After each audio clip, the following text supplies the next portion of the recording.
अहिल्यानगर जिल्ह्याचा crime ratio वाढलाय, पण नुसता नगर जिल्ह्यातच नाही तर राज्यातील गुन्हेगारीही वाढली आहे. गुन्हेगारांवर बचाव ठेवण्यासाठी पोलीस सध्या जीवाची बाजी लावताना दिसत आहेत. एखाद्या दक्षिणात्य चित्रपटातील सीन शोभावा असा प्रकार नुकताच संगमनेर तालुक्यात घडलाय. पिंपरी चिंचवड येथील व्यापाराचे खंडणीसाठी अपहरण करणारी टोळी नगर पोलिसांनी जीवाची बाजी लावून पकडली आहे. विशेष म्हणजे ही टोळी महाराष्ट्रातील नाही तर यूपीतील असल्याचे तपासात उघड झाले. हिवरगाव पावसा येथील टोल नाक्यावर रंगलेला हाच थरार आज आपण समजून घेणार आहोत. नमस्कार, मी अद्वैता आणि आपण पाहत आहात अहिल्यानगर लाईव्ह 24 नगरी घडामोडींचं परफेक्ट अनालिसिस. श्रीरामपूरचे अपर पोलीस अधीक्षक सोमनाथ वाघचौरे यांना पुणे पोलिसांकडून एक कॉल आला. पिंपरी चिंचवड येथील व्यापाराच्या खंडणीसाठी अपहरण झाल्याचे या कॉलवर सांगितले गेले. व्यापाराचे अपहरण करणारी टोळी ही पिंपरी चिंचवड येथून आळेफाटा व तेथून संगमनेरच्या दिशेने येत असल्याची पक्की खबर पुणे एलसीबीने श्रीरामपूर पोलिसांना दिली.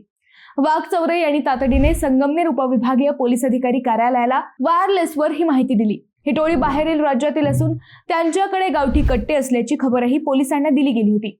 आरोपी किती आहेत व त्यांच्याकडे कोणती हत्यारे आहेत हे माहीत नसल्याने पोलिसांची कसोटी सुरू झाली. परंतु उपविभागीय पोलीस अधिकारी डॉक्टर कुणाल सोनवणे यांनी तातडीने पोलीस नाईक बापूसाहेब हांडे, पोलीस कॉन्स्टेबल राहुल सारबंदे, सुनील ढाकणे, चालक संतोष फड व शांताराम मालुंजकर यांचे पथक हिवरगाव पावसा टोल नाक्यावर पाठवले. काळ्या रंगाची स्विफ्ट कार क्रमांक UP 70 HR 9272 ही आळेफाट्यावरून संगमनेरला येत असल्याचे सांगण्यात आले. त्यानुसार संगमनेर तालुक्याचे पोलीस निरीक्षक प्रवीण साळुंखे यांना ही माहिती देण्यात आली. खांडगाव फाटा येथे सहाय्यक पोलीस निरीक्षक विकास काळे, पोलीस उपनिरीक्षक Shalmon Satpute, police head constable Sachin Ugale, police head constable Shantaram Zodge यांनी ही नाकाबंदी केली.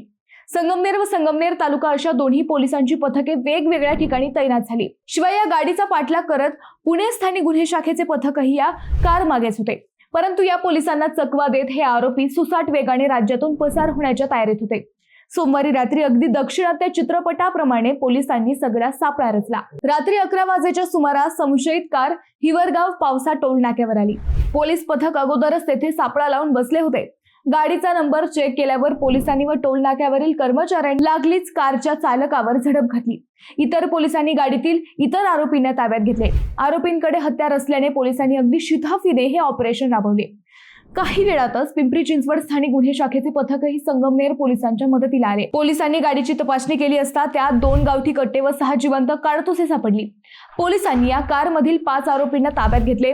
त्यात चंद्रशेखर दीपचंद्र गौड वय 34 राहणार रायपूर तालुका 12 जिल्हा प्रतापगड राज्य उत्तर प्रदेश, दिलीप मोहनलाल सरोज वय वर्ष 28 राहणार रायपूर तालुका 12 जिल्हा प्रतापगड राज्य उत्तर प्रदेश, अनिल गिरीधारी लाल सरोज वय 26 राहणार सलीम भादरी लालगंज जिल्हा प्रतापगड राज्य उत्तर प्रदेश, मुकेश कुमार राम उदर चव्हाण वय 24 राहणार काशीपूर तालुका कुंडा जिल्हा प्रतापगड राज्य उत्तर प्रदेश आणि एक अल्पवयीन आरोपी ताब्यात घेण्यात आला. या टोळीने खंडणीसाठी पिंपरी चिंचवड येथील व्यापाऱ्याचे अपहरण केले होते. आरोपींना पकडल्यानंतर त्यांच्याकडून महाराष्ट्रातील अजून काही गुन्हे उघड होण्याची शक्यता व्यक्त केली जात आहे. यूपीच्या गुन्हेगारांची टोळी अगदी खतरनाक होती असे प्रत्यक्षदर्शनी सांगण्यात आले.